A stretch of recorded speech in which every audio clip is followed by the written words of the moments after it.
Happy 10th year anniversary, ICOC Isabela!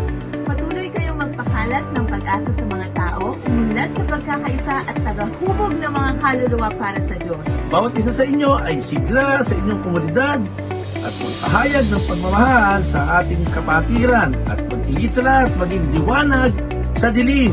Happy 10th year anniversary, ICOC Isabela! On behalf of Kay and Mikoy, and of course Quezon City North, I would like to greet you happy 10 years anniversary ICOC Isabela! Woohoo!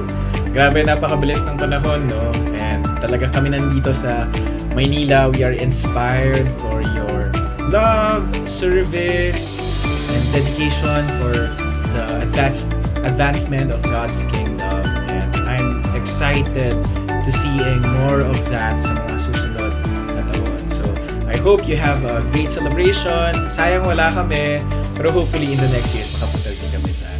We love you! Happy 10 years! Hello! Magandang araw po sa inyong lahat. And gusto ko lang pong batiin ang buong ICOC Isabela ng isang 10th year anniversary. Grabe, nagulat ako nung sinabing 10 years. 10 years! Ganun na ba katagal? Ganun na ba kabilis? Naalala ko noon, pumunta kami para mag-scout. I can't wait to see another 10 years. Sana po ipagpatuloy nyo ang inyong faith, pagpatuloy nyo ang inyong pakikibaka para po sa pagpalaganap ng salita ng Diyos sa Isabela. Thank you po, and God bless. Happy 10th anniversary ICOC Isabela. Parang kailan lang nung pumunta pa kami dyan nung 6th year anniversary nyo, yung before pandemic, at ang bilis talaga ng panahon, at 10 years nyo na pala, parang ang dami nyo na, diba? And tatlong churches na in behalf of ICOC Lawag, and more anniversaries, and be faithful always. We love you guys. Happy anniversary, ICOC Isabela! Happy 10th anniversary, ICOC Isabela! We love you! Yay! Happy 10th year anniversary, ICOC Isabela! We love you! From Northwest Pampanga! Happy anniversary, ICOC Isabela! Congratulations from ICOC Their anniversary, ICOC Isabela! Happy 10th anniversary, ICOC Isabela! Happy anniversary, 10th anniversary. Grabe, ICOC Isabela. I'm so proud of you. Inspiration po kayo sa buong Pilipinas. Yung heart nyo to spread and talagang future. Marami pa rin tatayong simbahan. Congratulations. Happy anniversary. Happy 10th year anniversary ICOC Isabela. Katulad na sinabi ng asawa ko, inspiration kayo. Kahit na maliit na simbahan, in the future, lalaki yan, palalaki, hindi ganyan. Palaki ng palaki. Because of your faith, mga taga-Isabela. Happy anniversary! Happy 10th year anniversary ICOC Isabela! Congratulations! Happy 10th anniversary ICOC Isabela. May you grow more in your love for God. Yes. Love you! Greeting from ICOC Olongapo. First of all, we want to greet ICOC Isabela for 10th year anniversary. We're so proud and thankful for your heart, especially for your sacrifices and for your love for the church, and of course for the people here. So we love you once again. Congratulations. Happy 10th year anniversary Isabela. We love you. Congratulations, ICOC Isabela! Happy 10th anniversary! ICOC Isabela, happy 10th year anniversary from Baguio. We love you. Keep the faith. Congratulations, ICOC Isabela. Happy 10-year anniversary. Love you!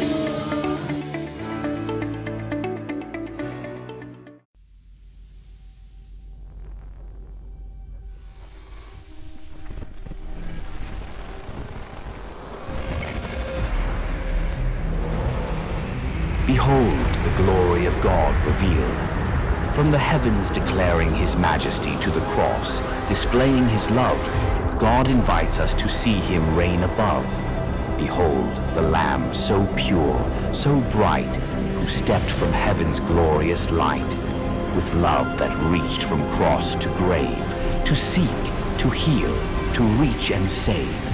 Behold, let our hearts be still, our eyes be opened, and our souls be drawn to him.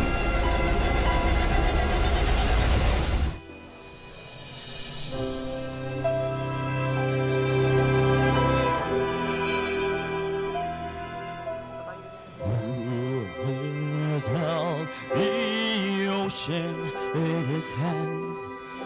Who has numbered every grain of sand? Kings in nation tremble at his voice. All creation rises to rejoice. Behold, our God seated on his throne. Come, let us adore him. Behold, our King. Nothing can compare. Come, let us adore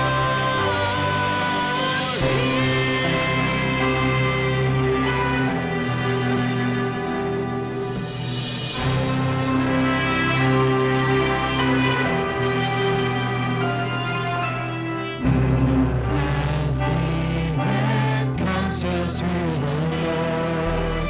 Who can question any of his words? Who can teach the one who knows all things?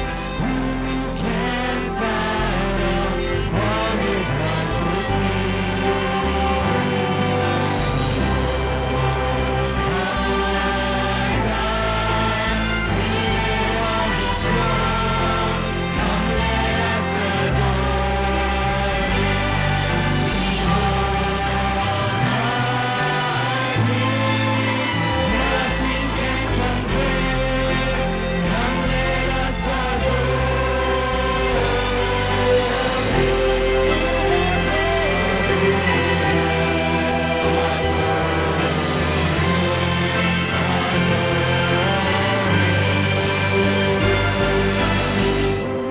has felt the nails upon his hands, bearing all the guilt of sinful man.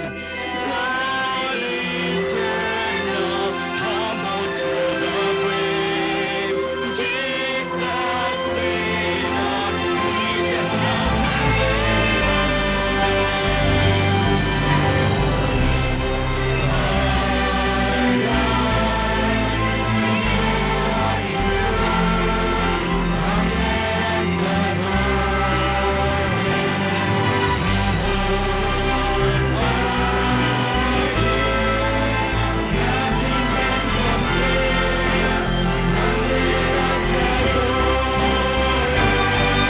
Behold our God, seated on his throne. Come, let us adore him.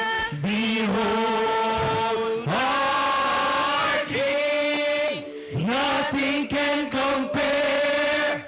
Come, let us adore him.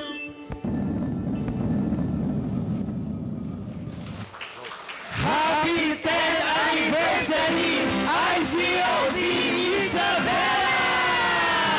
Good morning, church! It's a great to be with all of you as we celebrate this Sunday. everyone, at tayo po'y tumayo and let's sing songs for God. Yan, church! This is why we are here, mga kapatid. This is why we praise Him. Hey!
Let's go, mga kapatid. Let's sing more songs for God. You all look awesome today, mga kapatid. And ngayon, we will continue rejoicing for God. Amen? Amen. Well, let's sing Rejoice. Rejoice, rejoice. I will lift my voice and join the song. Creation is singing. Sing and shout, even souls cry out. I must rejoice, for you are my King. Come on, church!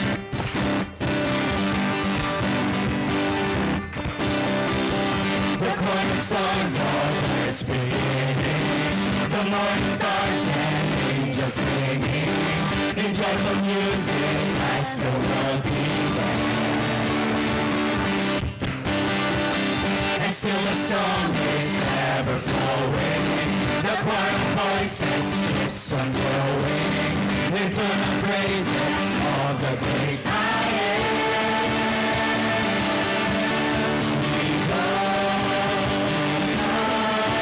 I will lift my voice and join the song.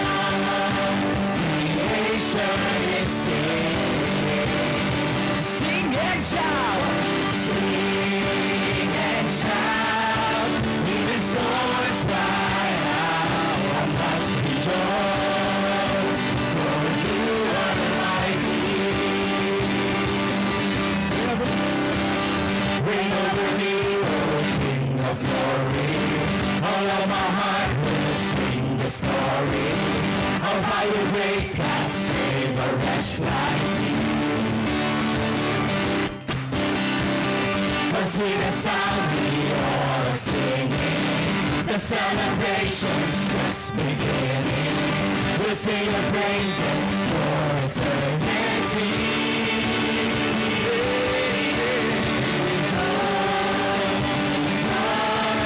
I believe my Lord and join the song. Creation is singing. Sing and shout. Sing and shout. Even souls cry out. I must rejoice, for you are my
be seated mga kapatid.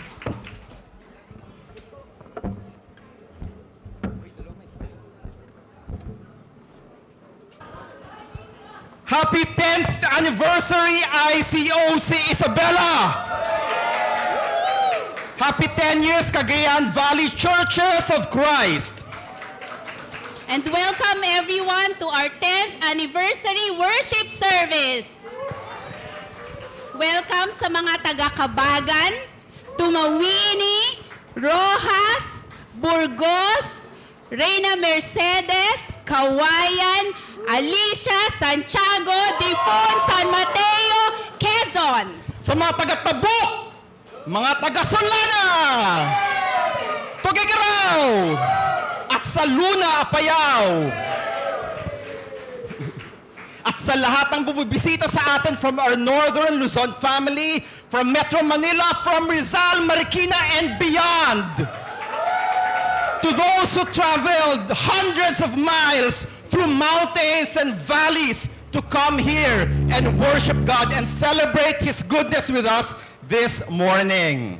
And welcome to all visiting family and friends, and to everyone watching on Facebook and on YouTube. Welcome na welcome po kayong lahat as we worship God this morning and every single morning. It is such a delight and a joy to see everyone here this morning. Actually, sa sobrang gaganda ng mga faces natin lahat, kung okay lang po, we'll just take a moment sana na my wife would take yung picture ninyo. Okay lang po ba? Ayan. From here.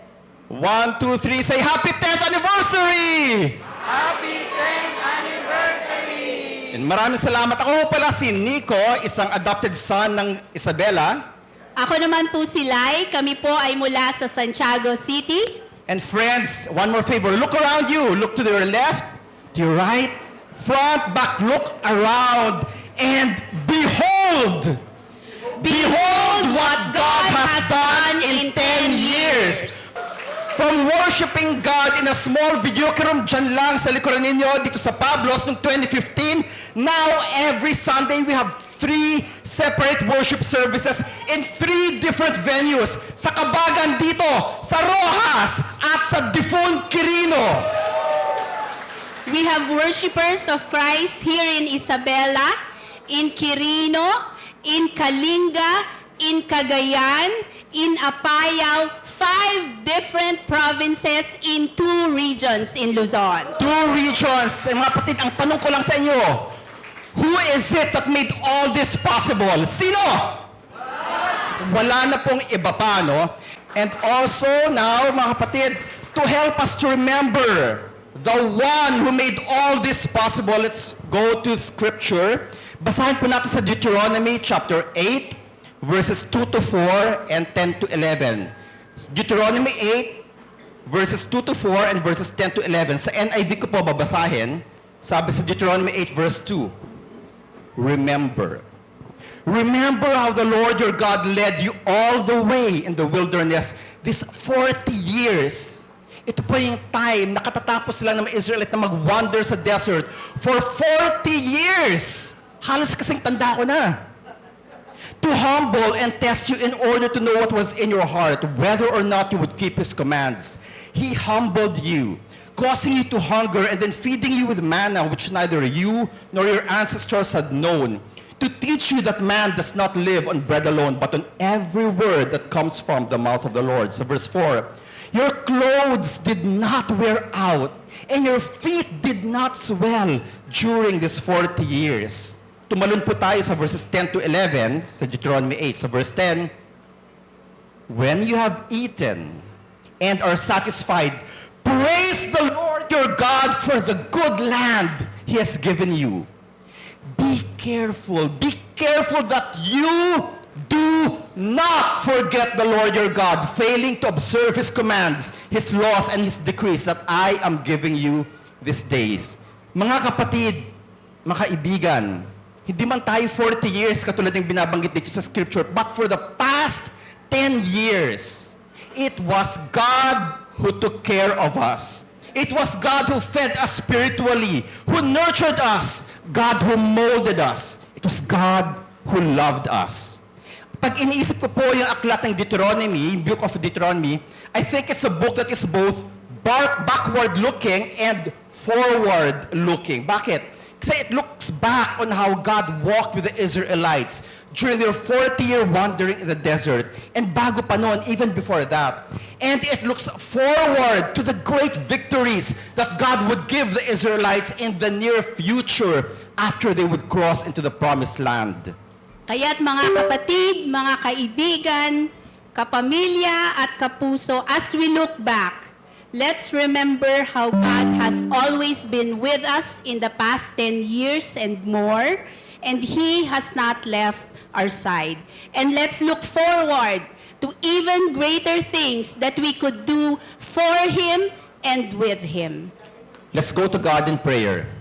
Father, good morning. Awesome morning po, Panginoon. Nagpapasalamat po kami sa inyo, Panginoon, not just for this morning, God, but for who you are, for who you have been in our lives individually, God, and as a church, Father. That for even more than 10 years, God, you have always been with us, Father God, humbling us, testing us, God, loving us, Father, never letting go, Father, molding us through the fire, Father God. And we know that you would still be with us, Father. You would continue to love us. You would continue to guide us with your word, with your spirit, Father God, in your kingdom. We are truly grateful that you are like no other, that you are perfect like no one we know, that you love in a perfect way that we couldn't possibly do, Father God.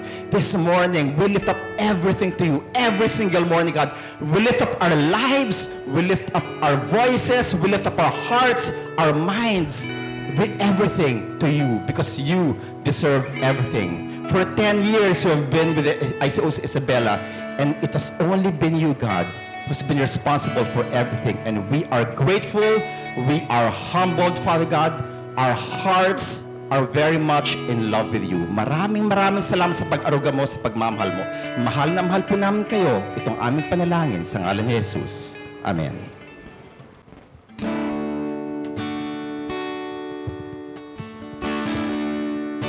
We prepare our hearts for the communion. Let's sing Set Apart.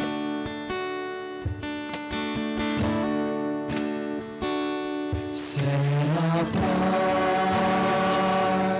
born of promise, given life, a new name, stars of light, shine within us. Treasures in jars of clay, we're set apart. Jesus has stories living in our hearts. We're made in love, redeemed in mercy. We've been set apart.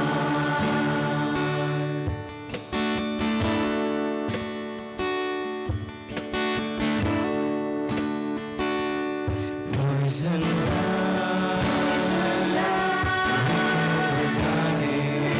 were dying, in faith, souls speaking, reach out,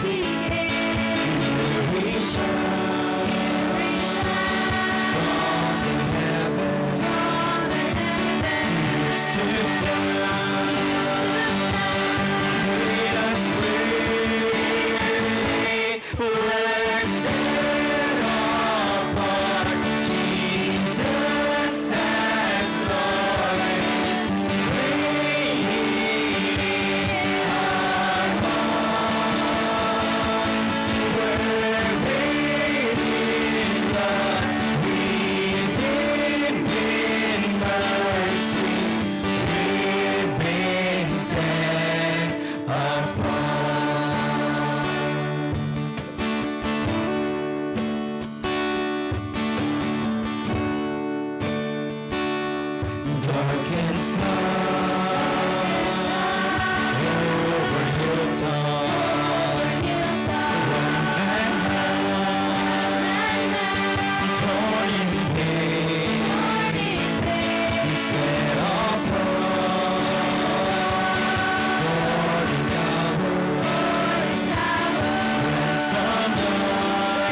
Bago tayo marinig ang mensahe ng communion, nais ko munang tawagin ang pamilya Pagirigan dito sa harap.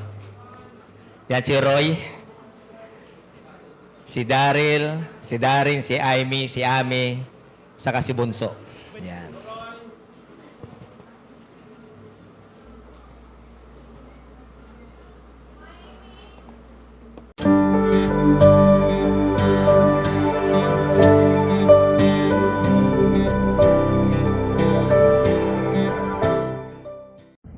Ako si Amy Pagirigan, ang panganay sa 4 na magkakapatid. Growing up, masasabi kong masaya siya kasi magkakasama kaming lumaki magpipinsan. Pero kagaya ng ibang pamilya, may struggles din. Maaga kong nakita kung papaano nagkakaroon ng inggitan, kompetisyon at paghahambing sa aming pamilya. Bilang bata, sinubukan kong intindihin lahat na baka normal lang yon. Gusto kong maniwala na ang pagmamahal at pagkakaisa pa rin sa huli ang mananaig. But deep down, I carried the weight of the tension around me, resulting to anger. Nagsimula pa nung bata pa pala ako, pero hindi ko lang siya pinansin, thinking I could just let it go. But instead of letting go, I held on to the anger that hardened my heart. Pero mabuti ang Diyos dahil hindi niya kami hinayaan o ako na manatili sa ganong sitwasyon. He reached out to me through Tito Alvin. Nung una, nag-hesitate pa ako kasi hindi pa ako ready na mag-let go ng galit ko. Pero habang nag-i-study ako, lagi kong naririnig ang message tungkol sa forgiveness and healing. And nung April 16, 2023, nabaptize ako kasama ng 4 sa pamilya ko. Dahan-dahan akong tinuruan ni God na magpatawad. Hindi siya instant process, pero unti-unti natutunan kong ipagdasal ang mga taong nasaktan ako.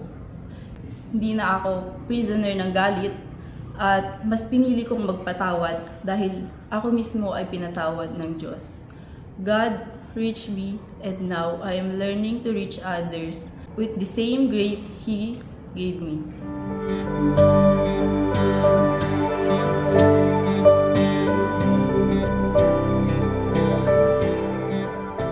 Ako po si Daryl Pagirigan, pangalawa sa 4 na magkakapatid. Lumaki akong isang bata na masayahin at saka madaldal sa bahay. Ako yung nagpapasaya sa pamilya namin sa tingin ko. Sa akin, okay na yung magkakasama lang kami buong pamilya. Masaya na yun para sa akin. Masyado pa akong bata para isipin yung mga naririnig ko at saka yung mga nakikita ko. Habang tumatanda ako, nagkakaroon ng edad, unti-unti ko nare-realize na parang hindi kami bilong sa. Para sa akin, napakahirap manirahan sa lugar na laging magulo, nag-aaway. Nagkaroon ako ng mga friends sa school. Mas gusto kong matulog sa kanila kaysa umuwi sa bahay nun. Mas gusto kong kasama sila kaysa yung pamilya ko kasi parang ang hirap matulog pag lagi na lang nag-aaway sila. Unti-unting nabuo yung galit sa puso ko na ito yung parang ginawa ko pang motivation para na mag-aral ako ng mabuti para makapag-revenge sa kanila. And yun, unti-unti ko na-realize na nag-iiba na yung behavior ko. Nagre-rebelde na yung way ko, kaya sinuggest namin kay mama na lumipat na lang ng bahay. Nung nakalipat kami, pakiramdam ko, okay na ang lahat. Masaya kami. Malaya kasi wala nang maingay, walang magulo. Si mama at si papa lang. Kinausap ako ni Kuya Alvin. Tinanong niya ako kung gusto ko mag-study ng Bible. Umuo naman ako pero hindi pa ako interested that time. Nung nakapag-study kami, yung open lang yung heart ko. Sabi ko lang sa kanya lahat ng mga hatred ko, galit ko sa puso ko. Lumalabas lang ng natural. Parang ang saya sa pakiramdam na may mapagsasabihan ka about sa mga problema mo. Nung after ko mag-study and nabaptize kami April 16, 2023. 5 kami sa 6 na membro. Yung bunso lang namin yung hindi nabaptize. Napakasaya ko nang fired up yung puso ko. Tuloy-tuloy lang yung progress ko, yung growth ko sa relationship ko kay God. And unti-unti kong natututunan kung paano patawarin sila. Wala na yung galit dun. And sa tingin ko, napatawad ko na siya. Dahil sa pagmamahal ni God sa akin, hindi niya ako pinabayaan.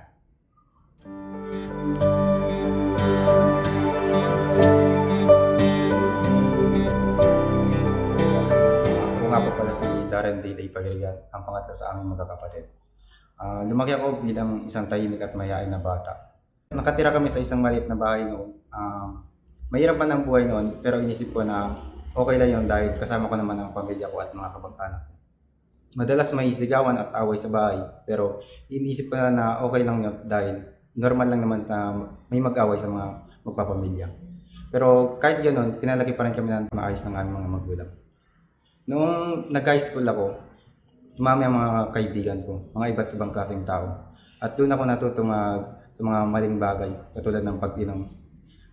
Doon ko na rin natuto na unti-unti ako nagsisinungaling sa mga magulang ko na mas pinipili kong umuwi ng late kaysa umuwi ng maaga para lang makasama ko mga kaibigan ko at pumunta sa mga galaan. Dumating sa punto na may malaking gulo na nangyari sa aming tahanan. Na pag-isipan namin na lumipat at sila mama at papa ay naghanap ng tahanan at nahanap nila ang Pablos at doon na kami ngayon nakatira. Doon ko nakilala si Kuya Alvin at tinanong niya ako na kung gusto ko ba mag-study. At nagsabi naman ako ng oo dahil madami rin naman ako napasukan na reliyon. Pero mali ako ng akala nung una. Akala ko okay lang na maging mabuting tao at hindi na magkaroon ng malalim na relasyon kay God. Pero habang ako nag-study ng Bible, unti-unti kong nalalaman na madami pa rin pala akong kasalanan. Hindi lang pala sapat ang pagiging mabuting tao, kundi kailangan mo rin magkaroon ng malalim na relationship with God. Ako ay nabaptize noong April 16, 2023.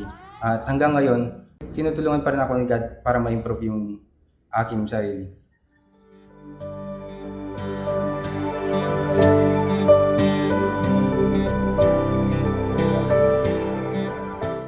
Ako po si Darwin Pagirigan, ang bunso sa pamilya, 17 years old at graduating student sa Regional Science High School for Region 2.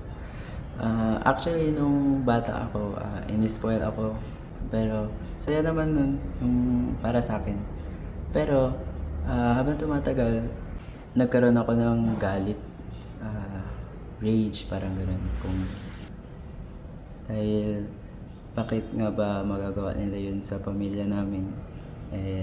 Pag nakikita ko naman yung pamilya ng mga kaibigan ko or kung sino man sa labas, hindi naman ganun. Pero siguro, naisip ko, flaw lang yun ng family namin, kaya okay lang. Pero may nangyari, nagkaroon ako ng parang takot sa mga tao na lumalapit sa amin. So nung lumipat kami, parang bigla na-reach out sila na punta kayo dito sa church. Hindi na-reach out sila. So ako na lang yung hindi na-reach out. Then pinipilit nila mama na mag-study ka na gano'n. Ako naman mas inayaw ko mag-study kasi ayaw ko rin na mapilit. Tsaka yun nga, ayaw ko sa mga masyadong hindi ko kilala na tao.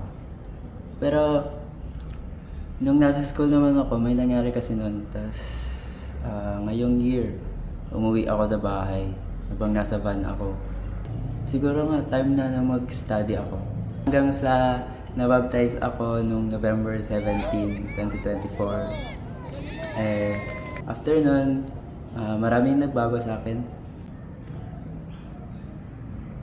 Yun, after ko mag-study, mabaptize, medyo na-overcome ko na rin yung fear ko sa mga tao na hindi ko masyado kilala. And natutunan ko rin na intindihin lahat ng mga tao, na tignan yung good side nila, hindi lang yung puro bad side nila.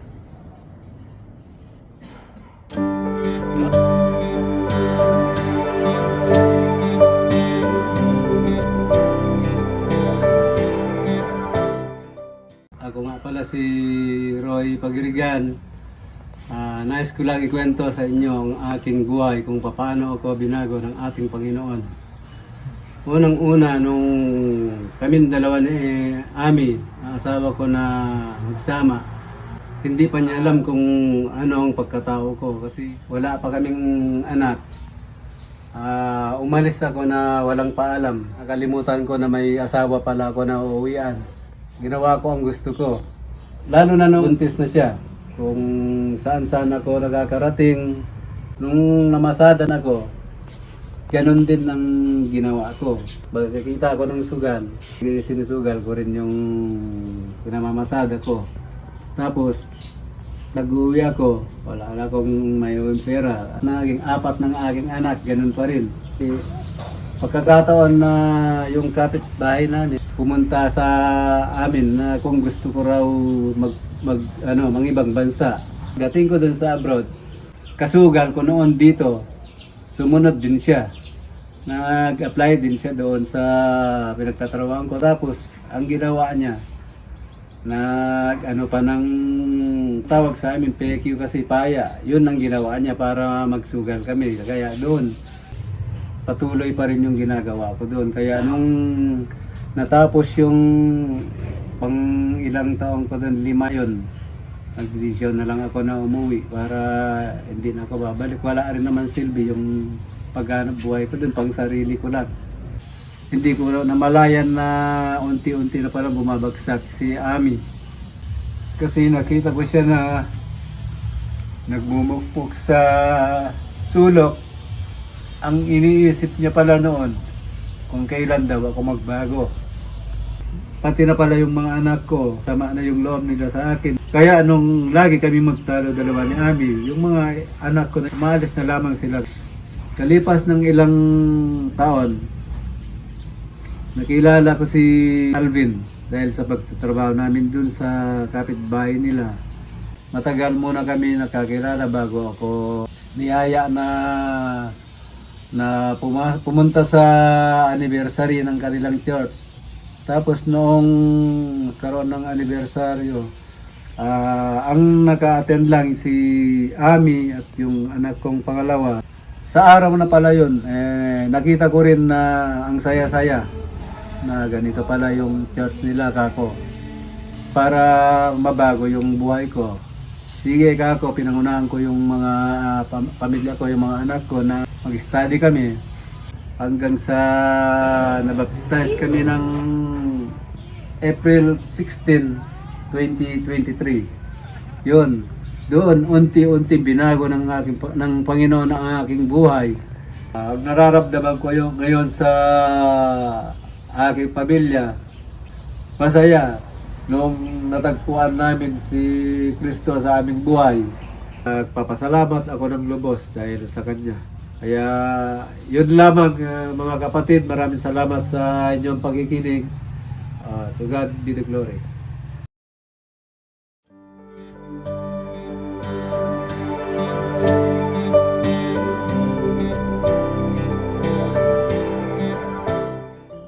Ako naman si Ami Pagirigan, asawa ni Roy. 25 years na ako dito sa Kabagan. Noon, palagay ko, tingin ko at paniniwala ko na isa lang ako. Totoo naman, kasi wala akong kamag-anak dito sa Kabagan. Mahirap yung makisama. Napakahirap na siyempre iba yung culture nila sa nakagisnan ko. Tapos, ang relasyon namin mag-asawa, hindi kami ganun ka-close. Hindi ko maintindihan anong klaseng pamilyadong tao si Roy noon. Hindi siya napipirmi sa bahay at hindi niya rin inaalagaan yung mga bata. Nagdadasal ako na kasi maliliit pa yung mga bata na sana magbago na yung asawa ko at sana gawin niyang mabuting mga tao yung mga anak ko. Kasi parang feeling ko hindi ko sila mapapag-aral kasi nga wala pa akong trabaho noon.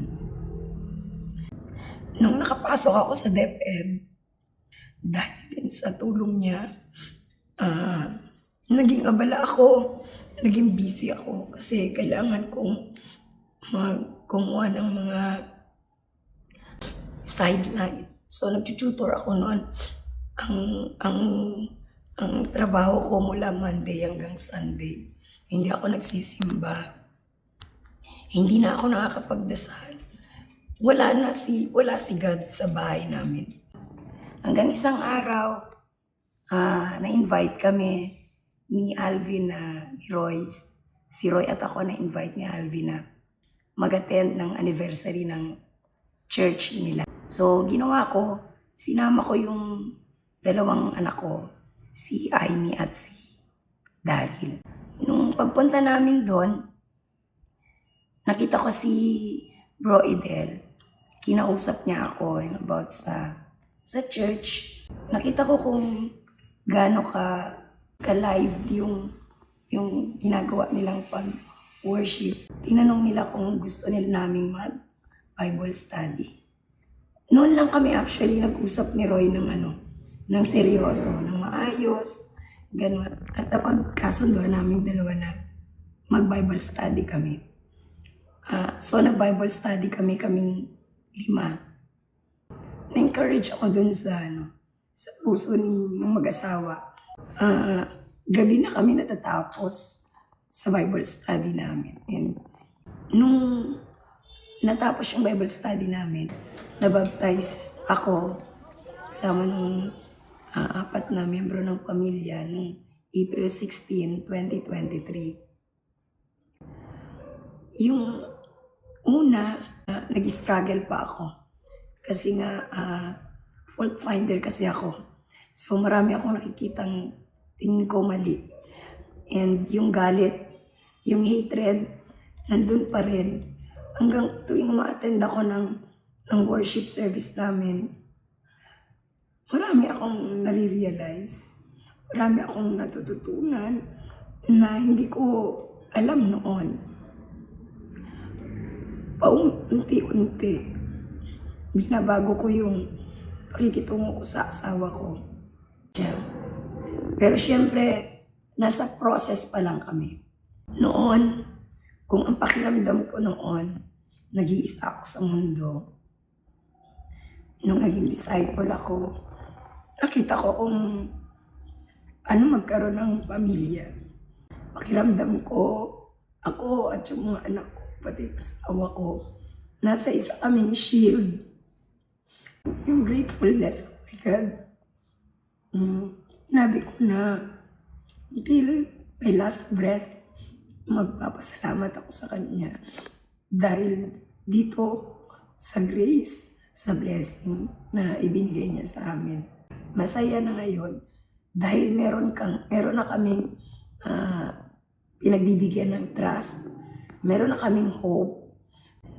Yung mga experiences ko at blessings sa church, sinishare ko yun sa mga kasama ko.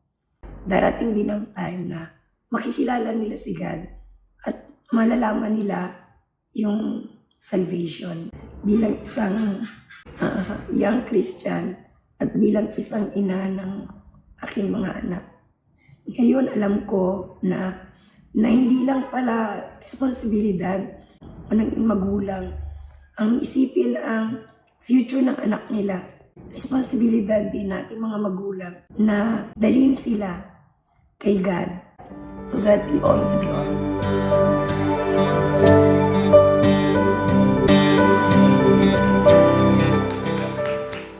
Palakpakan naman natin si God sa kayong pamilya Pagirigan. Ito yung turning point. Turning point. Yan. Turning point na kung saan ang buhay ng bawat tao ay magkaroon ng relasyon sa Diyos. Yung magkaroon ng desisyon sa buhay na intentional na sundin ang Diyos ng buong puso na kahit mahirap. Dahil alam naman natin, nakita natin, natunghayan natin na sa pagmamahal ni God at sa relasyon natin kay God ay doon lamang matatagpuan ang tunay na kaligayahan, pagmamahalan at tagumpay. Basahin natin sa Lucas chapter 9 verse 51. Nang nalalapit na ang panahon upang siya'y tanggapin sa itaas, pinasya niyang pumunta sa Jerusalem. Ito yung turning point sa buhay ng ating Panginoong Hesus na abala siya sa paggagamot at pagtuturo. Pero sabi nga niya, dumating na ang panahon na siya'y kailangan niyang bumalik sa Jerusalem. Ang scripture na ito ay nagpapakita ng isang mahalagang turning point sa buhay at ministry ng ating Panginoong Hesus. Ang kanyang intensyonal at matibay na pagpapasya na harapin ang kanyang misyon sa Jerusalem kahit na alam niyang may hirap, pagdurusa at kamatayan na naghihintay sa kanya.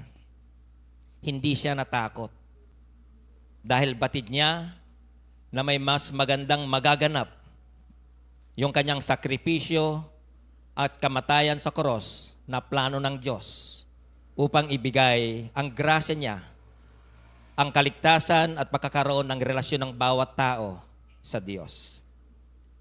Hindi pinili ni Jesus ang maluwang at madaling daan. Sa halip, pinili niya ang tamang daan ayon sa layunin ng Diyos. Maraming tao ang dumaraan sa puntong kailangan pumili, kompormiso sa mundo o katapatan sa Diyos. Ang desisyon natin sa turning point na ito ang nagtatakda sa ating hinaharap. At alam ko, mga kapatid, natunghayan natin sa pamilya Pagirigan yung turning point. Nakita nila yung turning point. 10 taon na nakakaraan mula nung buksan ng Diyos ang pintuan dito sa Kabagan na magkaroon ng simbahan. Masasabi ko na ito ang turning point ng bawat isa na nagdesisyon na isuko ang buhay para kay Kristo Jesus. Sa panahong nagtatravel kami every Sunday dito sa Kabagan to worship God, ay nakilala ko si Roy Pagirigan. Hindi sa church, kundi sa trabaho. Noong umpisaan namin gawin ang Pablos, yung building diyan sa harapan, ay lagi kong naririnig sa mga tao ko ang pangalang Roy. Sabi ko, sino kaya itong Roy na ito? Bakit bukang bibig ng mga tao ko kung sino itong Roy na ito? At nakilala ko siya na masayahin, matulungin, masipag. Pero sa pagkakalam natin, sa kanilang testimony, ay nakaka-relate ako na ang lahat ng pasakit, problema, mga sitwasyon sa buhay ay tinatakpan ng mga huwad ng ngiti. Pakikisama sa mga taong nakapagbibigay ng saya. Pero ang katotohanan, bigat na bigat ka na sa iyong damdamin. Sa dami ng iyong mga pasakit sa buhay. Nakilala ko si Ami. Tawag ko sa kanya, Madam Ami, dahil siya ay teacher sa DepEd. At ang kanyang mga anak noong umattend sila ng ika-8 anibersaryo ng ICOC Isabela. At nagkaroon kami ng chance na mag-usap. At nakita ko sa kanya ang kakaiba sa kanyang ngiti. May saya at kagalakan. Pero kitang-kita ang mga pakamba at bigat sa kalooban. Hindi na kami nakapag-usap after ng celebration at nabalitaan ko na lamang na nagdesisyon sila buong mag-anak na mag-aral ng salita ng Diyos. At dumating na, mga kapatid, ang turning point sa kanilang buhay nung sila ay magdesisyon na isuko ang kanilang buhay at handang mamatay kay Kristo Jesus at makamit ang grasya ng Diyos. God's saving grace, Jesus' sacrificial love dying on the cross. And that is the good news today. Tayo manalangin. Ama naming nasa langit, salamat po sa inyong pagmamahal. Salamat po sa pagbubukas po ninyo ng pintuan dito sa Kabagan. 10 taon na po ang nakakaraan. At ang cross ng iyong anak na si Jesus at siya pong naging turning point ng buhay po namin upang kami, Panginoon, ay magdesisyon na mabago ang buhay namin, mabago sa buhay na gusto mo. At dahil po sa iyong grasya at sa pagmamahal po ninyo. Basbasan mo po ang mga tinapay at ang the fruit of the vine na aming pong kakainin ngayon na magsisilbing pambukas sa aming puso upang kayo po aming tanggapin sa aming puso at maging turning point po namin ang araw na ito muli para sa inyong pagmamahal sa amin. Maraming salamat po. Ito pong aming dalangin sa pangalan niyo, anak na si Jesus. Amen.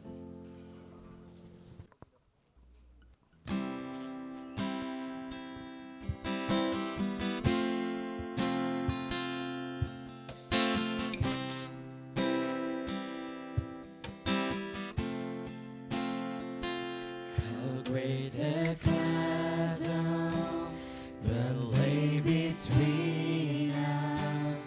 How high the mountain I could not climb. In desperation, I turned to heaven and spoke your name into the night. The darkness, your loving kindness tore through the shadows of my soul. The work is finished, the end is written. Jesus Christ, my living hope.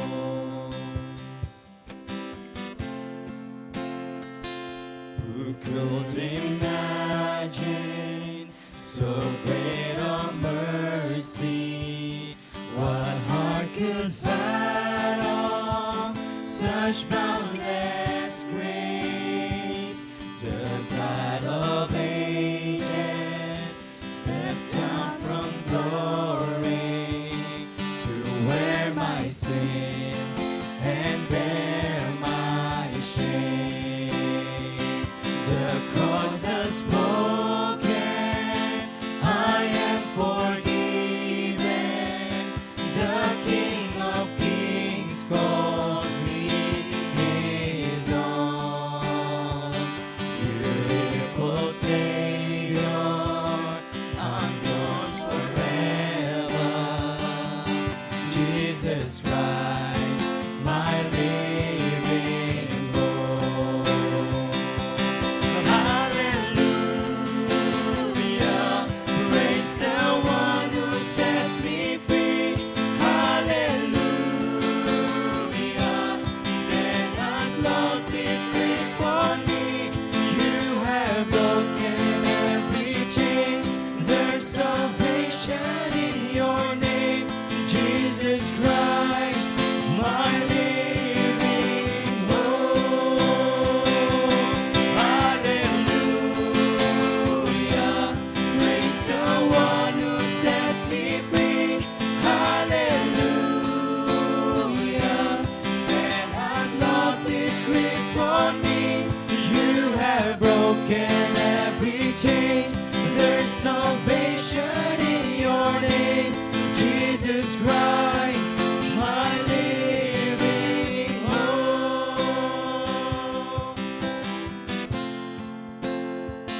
Then came the morning that sealed the promise.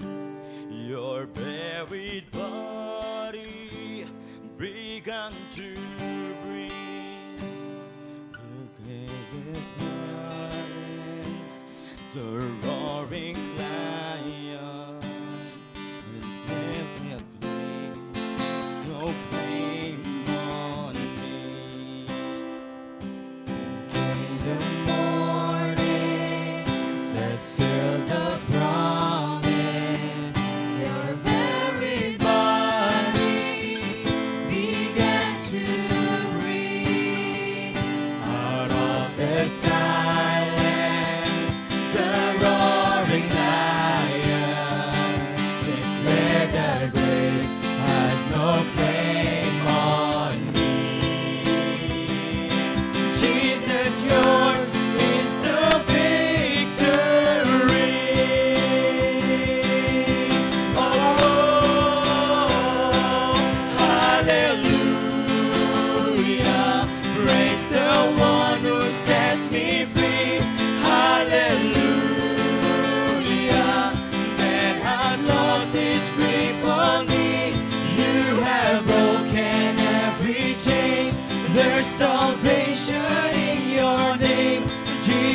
Christ, my living hope. Hallelujah, praise the one who sets me free. Hallelujah, that has lost its grip on me. You have broken every chain. There's salvation in your name, Jesus Christ, my living hope. Oh, Jesus Christ, my living hope. Oh God, you are my living hope. Oh, Jesus Christ, my living hope.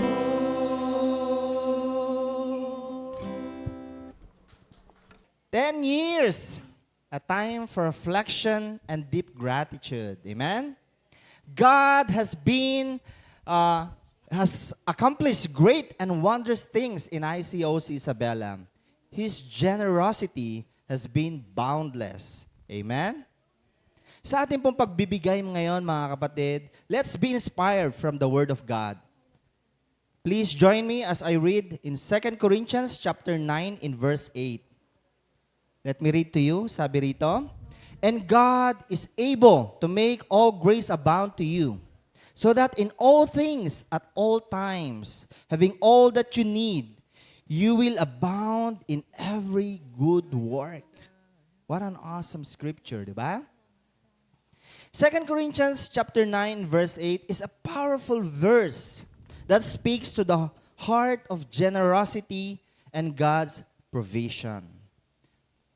Corinth was known for its wealth and luxury, which were products of its status as a bustling trade center back then. Here, Apostle Paul is encouraging the Corinthian church to contribute to a collection for the poor believers in Jerusalem.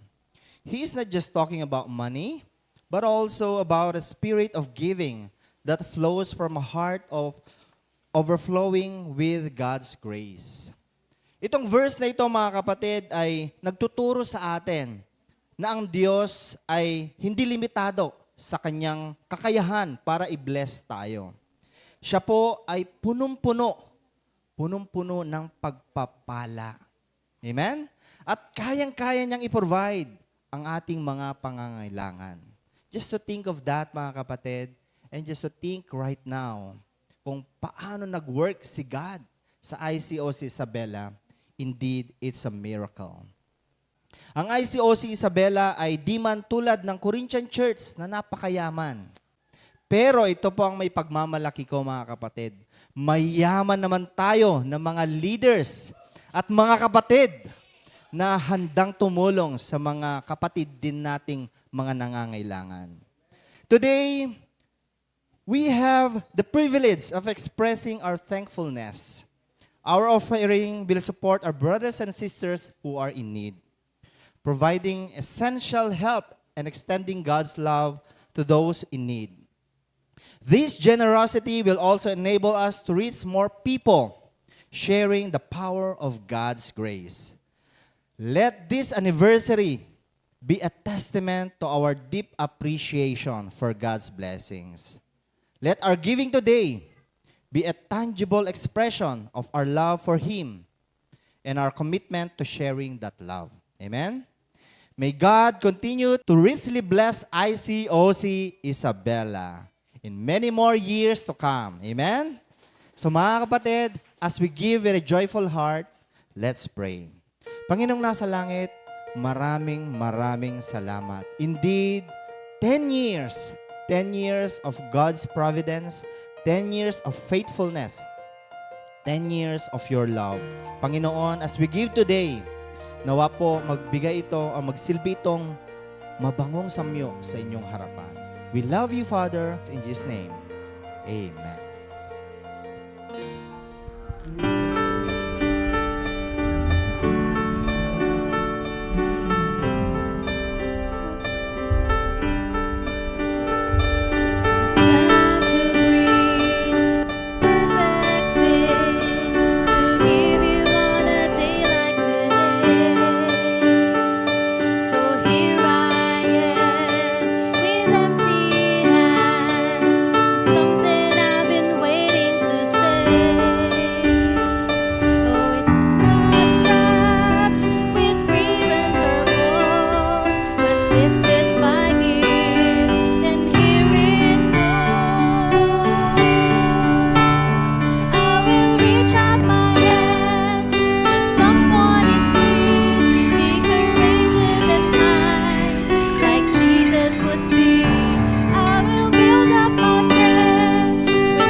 We are honored and overjoyed to welcome our God speaker today, Rodel Sapra, to this special gathering.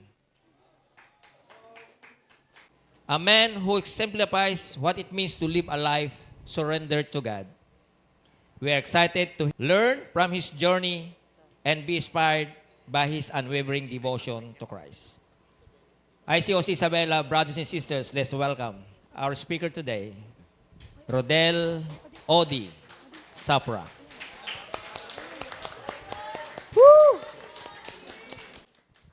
Amen. Excited na ba kayo marinig ang mensahe? Woo! Ayan, before marinig natin ang mensahe, I encourage everyone to stand up. Let's cheer with a song ang ating ating main message speaker for today. Ayan, let's sing I Love to Praise Him. And let's clap our hands, everyone.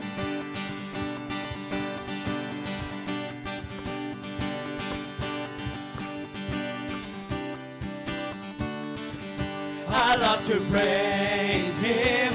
I love to praise His name. I love to praise Him. I love to praise His name. I love to praise Him.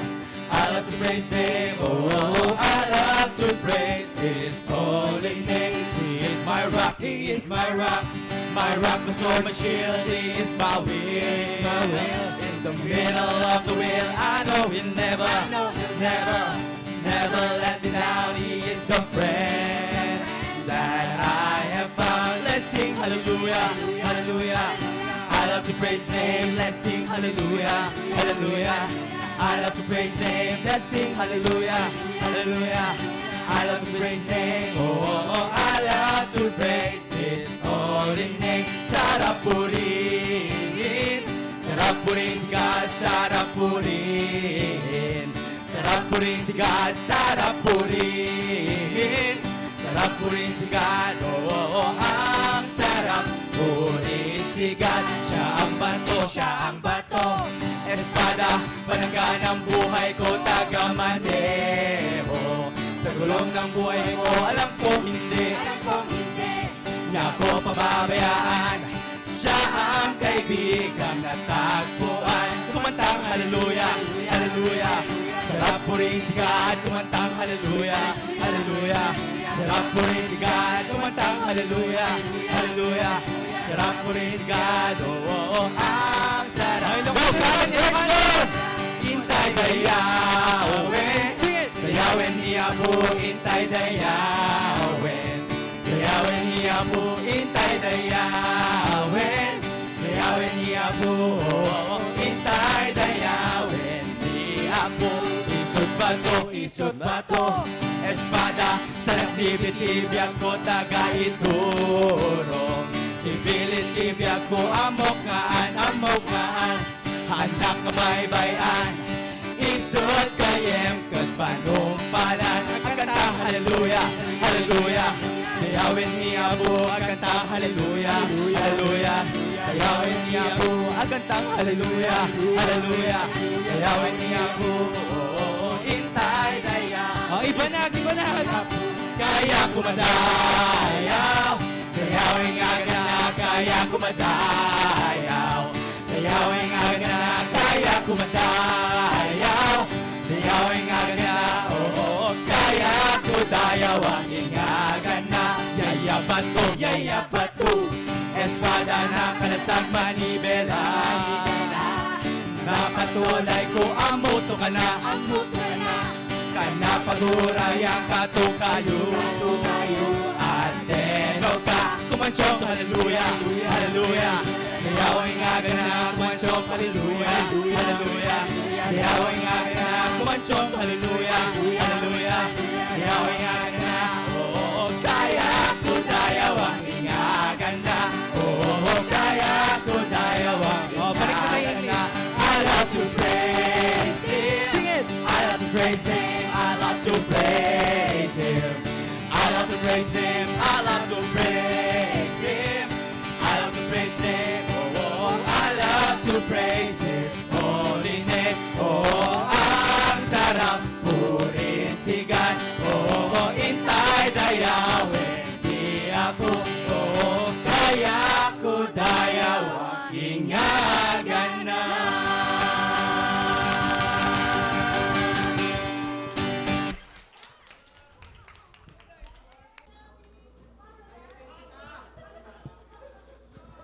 Magandang umaga po sa ating lahat. It's great to be in Isabela!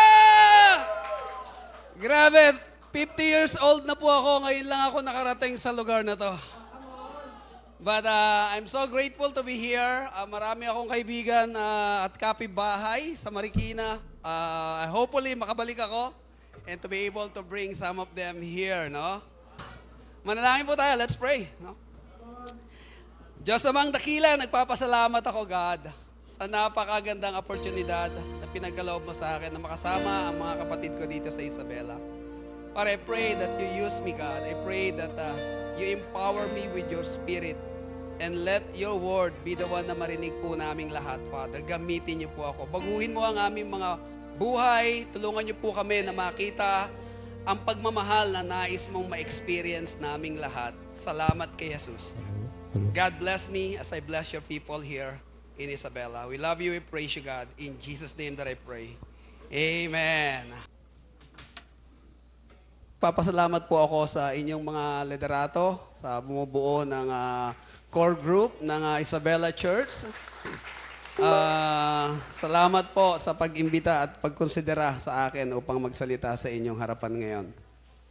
Mula po sa ating pamilya sa ICOC Rizal, isang mainit na pagbati po sa inyo ang aking nais kong ibigay. Happy 10th anniversary. Yung team niyo po dito sa anniversary natin is Sow the World. Tama ba? Sow the World. Ito, ang ibig sabihin, it reflects yung idea of spreading God's Word. No? Kasi ito talaga yung ugali ng mga Ilocano, masisipag to, gusto nagtatanim lagi. And ang mga disciple, kinonsider din nila to spread God's Word. Maghasik din ng salita ni God dito sa Isabela. Like a farmer, no? Like what I've said, you really want to plant seed and syempre, pag nagtanim ka, gusto mo magkaroon at nag-expect ka na magbunga ito. Tama po ba? This morning, we will talk about the sower's heart. No, dahil tayo po ay maghahasik ng salita ni God, no?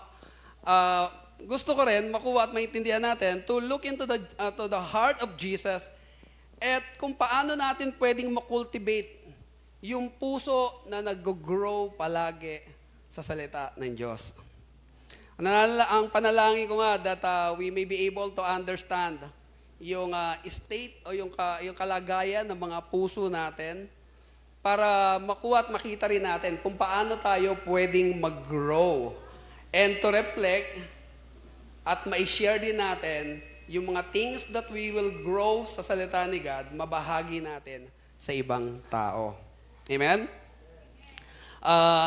I believe lahat naman po tayo ay nangangarap na lumago. Di ba? Mag-grow. Meron ba ditong ayaw lumago? Pero paano po ba mangyayari talaga yung growth? How does growth happen? Ano yung mga steps to take for us to grow, especially if we want to grow in the Lord? Yan po ang pag-aaralan natin today at hahanguin natin yung ating lesson sa isang parable sa Matthew chapter 13 in verse 1 to 23. Dito po tayo magpo-focus sa parable na ito. Okay, the parable of Jesus. There are three elements, okay, that I would like us to study in here. Una, the sower. Yung puso at yung purpose ni Jesus in this parable, sana ay matutunan natin. The sower's heart, no? And then, second element is the seed. Maintindihan natin at matanggap natin ang salita ng Diyos for us to grow sa ating relasyon din kay Jesus. And lastly, yung soil. The soil or the environment of human hearts. In Matthew 13, verse 1 to 23, samahan niyo po ako sa aking pagbabasa. That same day, Jesus went out to the house and sat by the lake. Such crowds gathered around him that he got into the boat and sat in it, While all the people stood on the shore, then he told them many things in parable, saying, a farmer went out to sow his seed. As he was scattering the seed, some fell along the path, and the birds came and ate it up. Some fell on a rocky place, where it did not have much soil. It sprang up quickly because the soil was shallow. But when the sun came up, the plants were scorched and withered because they had no root. Other seed fell among the thorns, which grew up and choked the plant. Still other seed fell on a good soil, where it produced a crop 160 or 30 times what was sown. Whoever has an ear, let him hear. The disciple came to him and asked, why do you speak to people in parables? Dalawang eksena o yugto yung nangyari dito. Una, si Jesus, he went out and then he speaks to the crowd. Yung pangalawang eksena,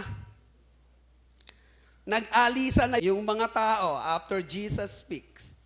And then, one person, the disciple, came to Jesus and says, why do you speak in parables? Yung disciples probably, he was asking Jesus, why do you speak to them in parables? Growing in the Word, growing in Jesus, kailangan maging personal sa atin. Growth happens when we are alone and not in the crowd. Sa setup ng schools, tinuturuan tayo, crowd yung schools, pero right after that, yung personal learning natin, doon tayo nag-grow ng mas malalim. Tama po ba?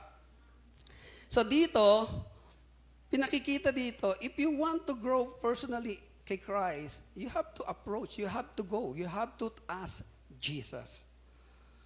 Growth happens when the crowd leaves and you remain. When things are not clear, you ask Jesus. In verse 16, it says, but blessed are your eyes because they see, and your ears because they hear. For truly I tell you, many prophets and righteous people long to see what you see but did not see it, and to hear what you hear but not hear it. After this, si Jesus, pinakita niya at pinaintindi niya kung anong ibig sabihin ng parables. Ako very grateful ako doon sa family kanina na nandito. They were able to hear God's word. They were able to stay, ask Jesus, learn, ask people to help them and learn. And they were able to understand what God's plan for their life. Yung Pagirigan's family.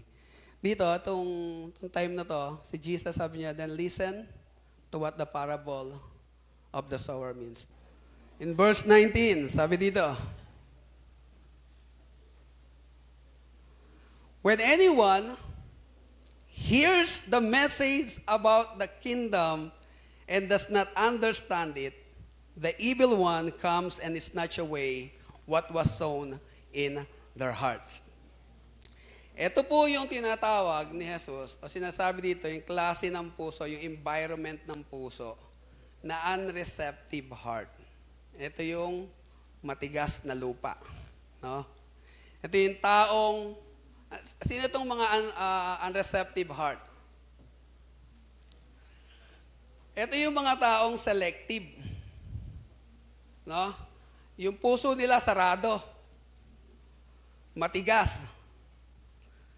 Namimili sila ng mga lessons, mga things na gusto nilang marinig lang sa lesson. Unreceptive yung heart nila. Gusto nila kung sino lang yung taong gusto nilang mapakinggang magsalita. Gusto nilang marinig lang yung mga mensaheng gusto lang nilang marinig.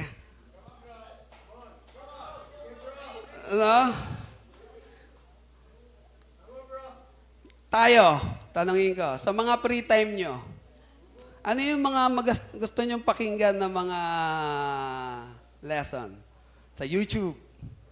Yung mga motivational, di ba? Gusto natin pakinggan yung mga motivational lesson, right? Madali rin. Gusto nating mapakinggan yung mga motivational lesson. So, wag pag may nagsalita at may nag-message about sin, about life, ayaw natin pakinggan. Boring. Gusto lang natin marinig, motivational. Paano ako magiging gwapo? Sa akin po kasi pangkaraniwan na yon, di ba? Or paano bang maihaharap yung sarili ko as a professional, di ba? Or paano ba ako kikita ng malaki? We want to talk about prosperity, right? But we don't want to talk about sin. In our hearts, we don't want to open up our lives to other people.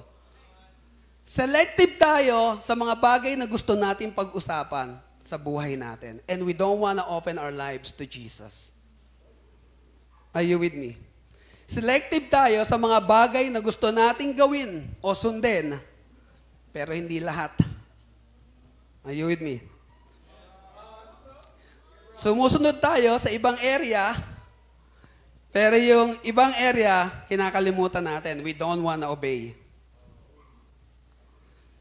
Hard yung heart natin.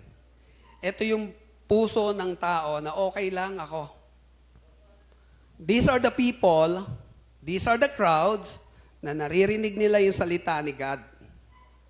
Pero ayaw nilang gumawa ng paraan para alamin kung ano ang nais ni God sa buhay nila. Yung unreceptive heart, ma-pride. They rely on their own wisdom. No, minsan masyado kang mapuna kasi magaling ka eh. No? And pag may nagsalita, gusto mo mas magaling. Mas magaling sa'yo. Wala namang gagaling sa'yo eh, di ba? Pag magaling ka, laging ikaw lang ang magaling. Are you with me? You rely on your understanding. Hindi mo ina-accept in your heart na meron kang pangangailangan kay God. I want to speak to our friends who are visiting tonight or today. Nakikita din po ba natin yung need natin kay Jesus? Or we just rely on what we hear from the sermon. We just rely on the things kung ano yung kinalakihan na lang natin. At ayaw natin saliksikin. Are you with me? Yung iba, feeling nila kaya nilang mag-isa. Nagiging unreceptive yung heart din nila. What makes our heart hard? Unrepented sin. Baka may mga sin o may mga kasalanan sa buhay natin na kailangan din natin talagang kailangan ipag-repent so that we can experience God in our life. Or probably, yung heart natin medyo tumitigas na rin because of the hurts. Yung mga hurts na naramdaman natin. Yung mga betrayals. Kanina yung pag-irigan, no, parang yung heart nila because, alam mo yun, puro away, ingay. Naiyak ako kanina kasi lumaki ako sa ganung environment eh. Kaya layas lang ako ng layas. Para walang naririnig, no? And itong mga bagay na to, bitterness, painful experience, disappointment in life, alam din ni God to. God is aware of all these things that happen in you. Pero ang tanong ko po, do we really come to Jesus to ask and know how we can overcome all these things sa buhay natin? Pangalawa po, na klase ng puso, sinabi dito, ito yung unang puso, matigas, no?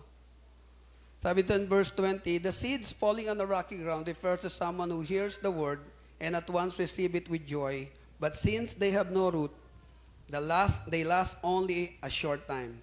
When the trouble or persecution comes because of the word, they quickly fall away. Ito yung puso ng isang tao na medyo emotional ang response. No, si Jesus was talking to the crowd. He was preaching. And then, iiyak ka. Ang ganda ng buhay niya. Di ba? Pero hindi nagdi-develop ng malalim ng spiritual root, hindi nagdi-develop ng malalim na pananampalataya kay God. Ito yung tinatawag na, ba't binubulsa to? A shallow heart. No? The shallow heart. Ito yung mga non-productive heart. Sabi diyan, emotional. No? Very fired up. Bro, awesome yung message mo, bro. Experience mo yun? Minsan, naalis ka, bro, awesome yung message mo. Pagdating ng Wednesday, ay bro, kamusta ka? Ay bro, kamusta yung message ko? May assignment ako nilagay. Ay, hindi ko alam.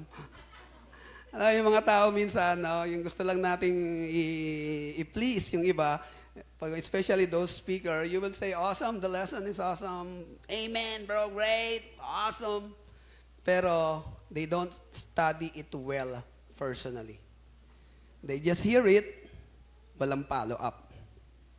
Ito yung mga shallow. No? These people, when they are in the church, fired up. Hallelujah. No? Pero after that, when we got out, alam niyo yung sa phone? Yung airplane mode. Ito yung klase ng mga tao na fired up sa church. Paglabas ng church, nakasweet yung plane mode. No? Airplane mode. Yung natutunan, yung narinig, nawala na kagad. Ano? Naiiyak pa, no? Pero mababaw, walang continuity, walang personal knowledge o understanding talaga na pilit na gustong matutunan sa mga narinig nila. Alam mo tayo, madalas bumabalik yung default mode natin. Ito yung mga taong, sabi niya, shallow yung heart, no? I'm not saying you guys are shallow ang heart natin. I know you guys are doing your best to deepen your understanding of God. But this parable is just saying the kind or the environment of the heart of a person, no? Sinasabi dito, ito yung pag nasa church, awesome tayo, pero kamusta pag nasa opisina tayo? Kasama lang ba tayo sa chismisan? No? Sa mga estudyante, are you joining yung mga jokes na hindi magaganda?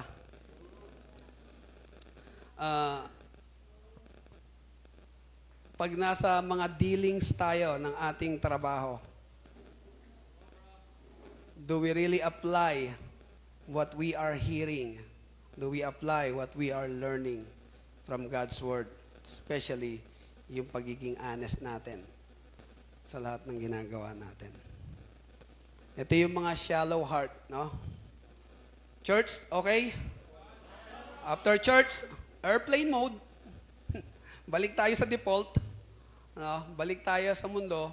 Pag nasa mundo tayo, mundo na rin yung ginagalawan natin. We need to be a different disciple, a different Christian, so that makita nila kung ano yung pagkakaiba ng understanding at relationship mo kay God.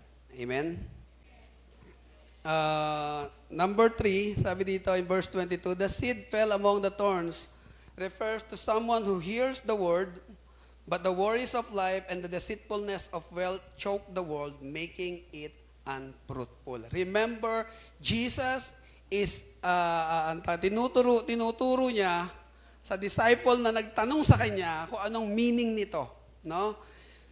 Ito yung sinasabi ni Jesus. Sabi niya, the seed falling among the thorns refer to someone who hears the word, but the worries of this life, the deceitfulness of wealth, choke the world, making it unfruitful. Mga kapatid, this one can eat up our spirituality. This is the kind of heart na sinasabi dito ni Jesus, yung distracted na puso among the thorns. Ano sabi niya? Yung worries of life.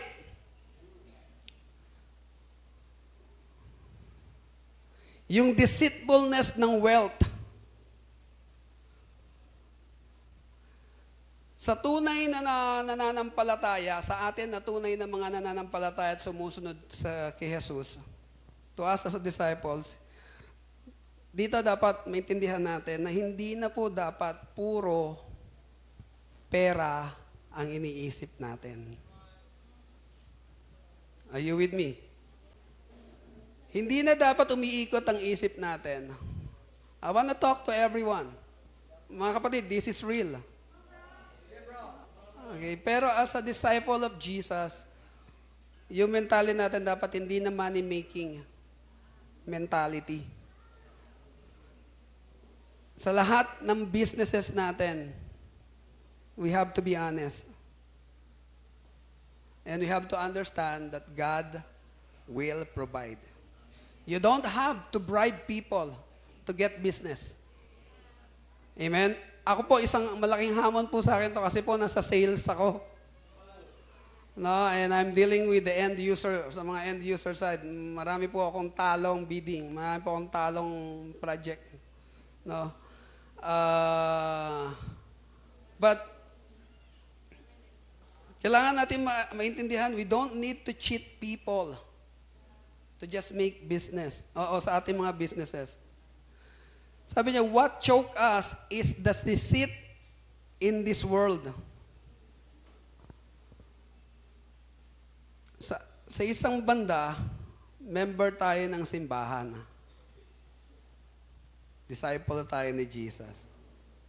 Pero sa ibang banda, ito yung mga taong ang master nila, pera. Ito yung mga taong ang master nila, position. Ito yung mga taong gusto nila yung prestige sa mundo. The Bible is saying you cannot produce fruit if we allow this deceit of the world sa atin. Kailangan natin protektahan yung mga puso natin. Because sometimes, ito yung minsan nagpapalala ng worries natin eh.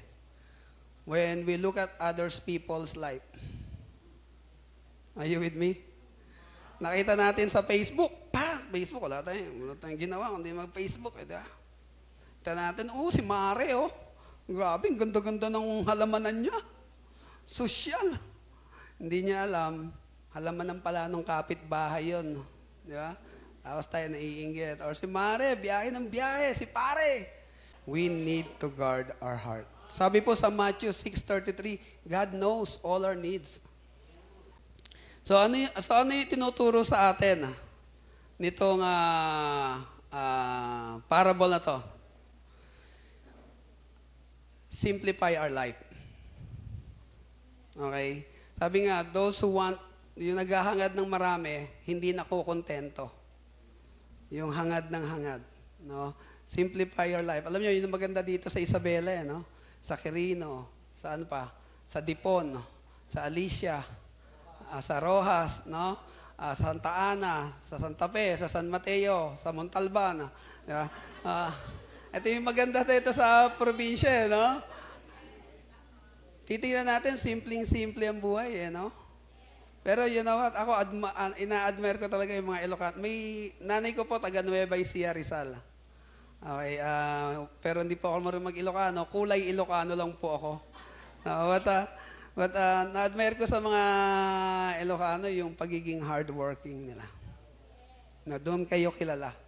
No, so if we will going to turn that kind of heart and mentality in knowing more about Jesus, I really believe mas lalago ng mabilis ang mga kapatiran dito sa Isabela. Amen? I want to encourage you to replace your worries with faith. No? God will always be there. God knows your need. And I want to encourage you to be a good steward as well. Gaya ng marami sa inyo of your resources. Don't let wealth become your master. Amen?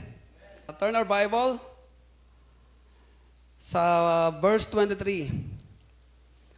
Sabi dito, but the seed falling in a good soil refers to someone who hears the word and understands it. This is the one who produces a crop yielding 160 or 30 times what was sown.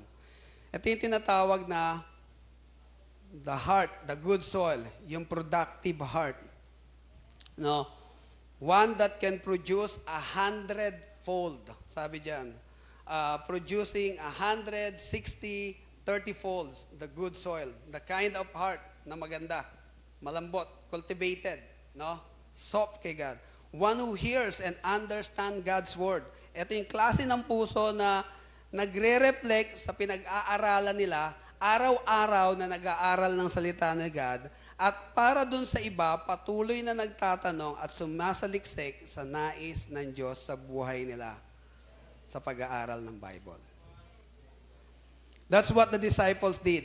After nag-sermon si Jesus sa crowd, they step in, they ask Jesus. No? So when you ask, mas nag-grow tayo. Mas natututo tayo. And maaring malabo sa inyo yung ibang mga nababasa natin sa Biblia, maaring hindi natin maintindihan katulad ng disciples na nagtanong kay Jesus, why do you speak in parables? And Jesus is willing to listen to them. Jesus wants to explain to them. Jesus wants to answer them. Sometimes, may mga things din tayo na hindi natin naiintindihan in our life. Right? Let's ask Jesus. Let's go to Jesus. Sa mga kaibigan namin na nandito ngayon, you're not here dahil inimbitahan lang kayo. I believe God has a purpose for you. Bakit niya inallow na makarating kayo dito? For you to be able to hear this lesson. Ang encouragement ko, personally natin tong message na to. Personally natin yung sinasabi ni Jesus. And try to remove yourselves from the crowd. Alam niyo yung crowd?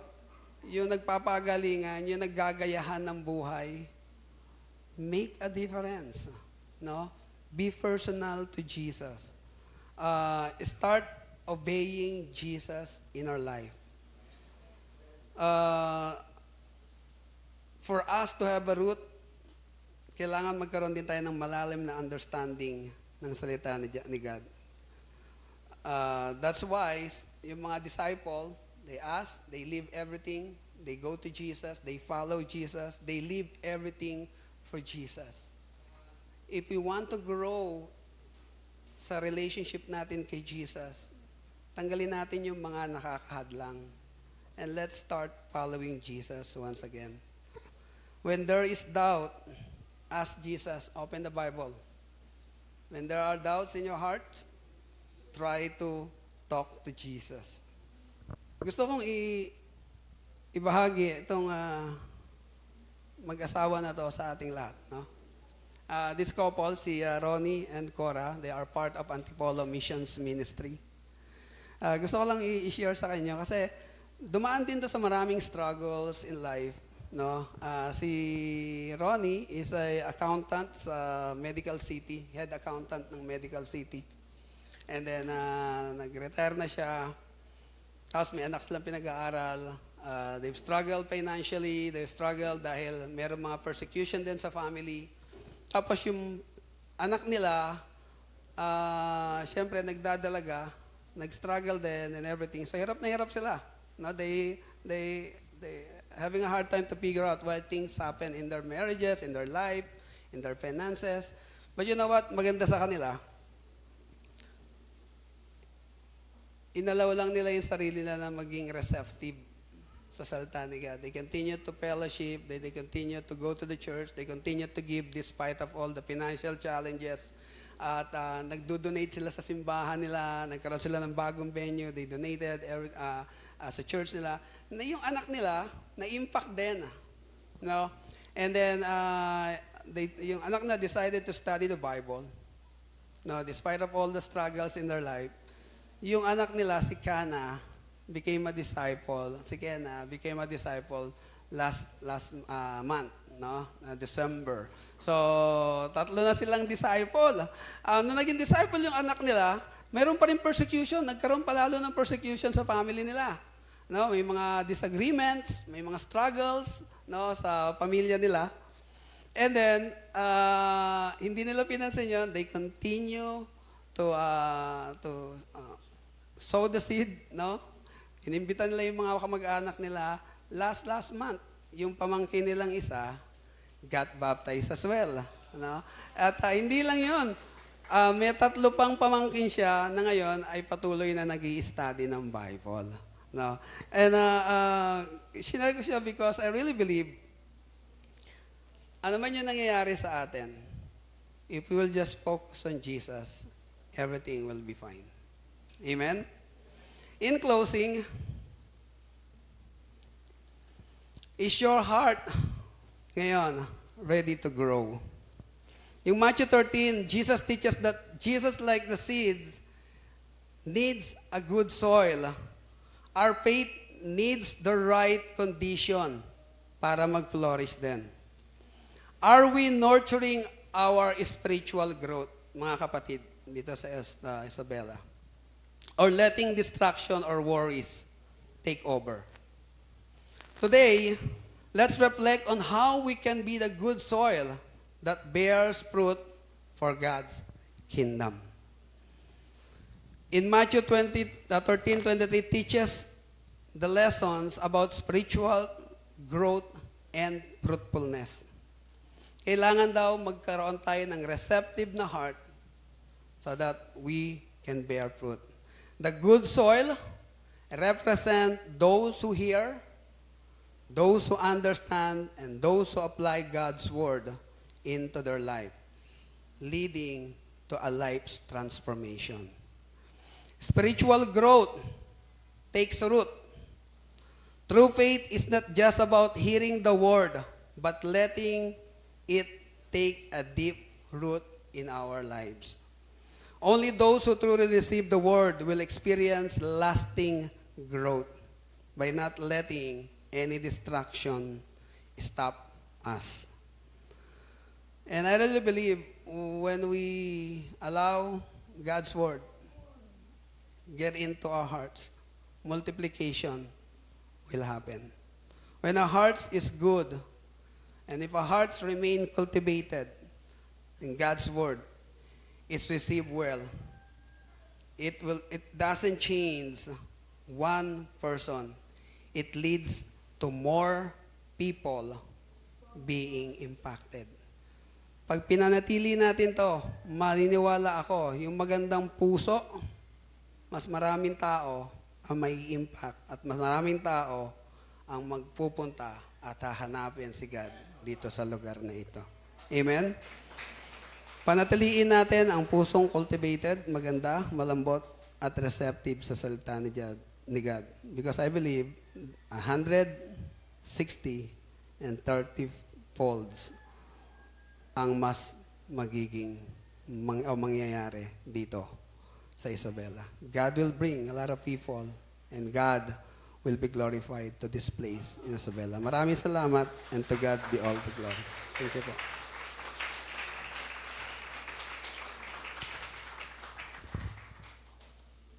Okay, palakpakan naman natin si OD. Grabe bro, galing ka pa ng Rizal bro para i-share ang good soil na to. Awesome bro, salamat, na-encourage at na-inspire kami. Na-remind kami bro, kailangan namin i-examine yung puso namin. Mga friends and namin, I hope na natuto kayo dito at pipiliin natin yung good soil. At magiging productive ito sa puso nyo, makikita nyo ang na-feel ng Pagirigan family na ang saya-saya nila kung sentro si God sa buhay nila. So yun lang mga kapatid, marami pong salamat. Thank you bro. Let's sing by and by. Come on.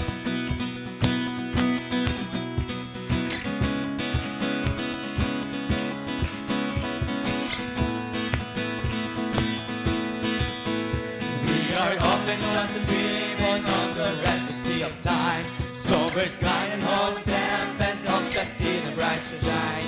In the light of perfect day, when I miss her all the way, and we'll understand it better by and by. By and by, sing it! By and by, when the morning comes, all the saints of God are gathered home.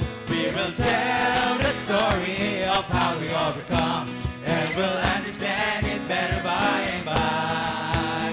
We are often destitute of the things that life demands. One of food and one of shelter, thirsty hills and barren lands.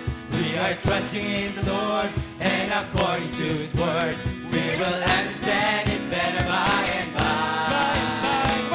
By and by, when the morning comes, all the saints of God are gathered home. We will tell the story of how we overcome, and we'll understand it better by and by. Trials dark on every hand, and we may not understand all the ways that God will lead us to the blessed promised land. We got this in His eyes, and we'll follow till we die, and we'll understand it better by and by. By and by, when the morning comes, all the saints of God are gathered home. We will tell the story of how we overcome, and we'll understand it better by and by. Temptation hits snares, often take us unawares, and our hearts are made to bleed for each other's word is healed. And we wonder why the test when we try to do our best, and we'll understand it better by and by. By and by, when the morning comes, all the saints of God are gathered home. We will tell the story of how we overcome, and we'll understand it better by and by. One more time. By and by, when the morning comes, all the saints of God are gathered home. We will tell the story of how we overcome, and we'll understand it better by and by.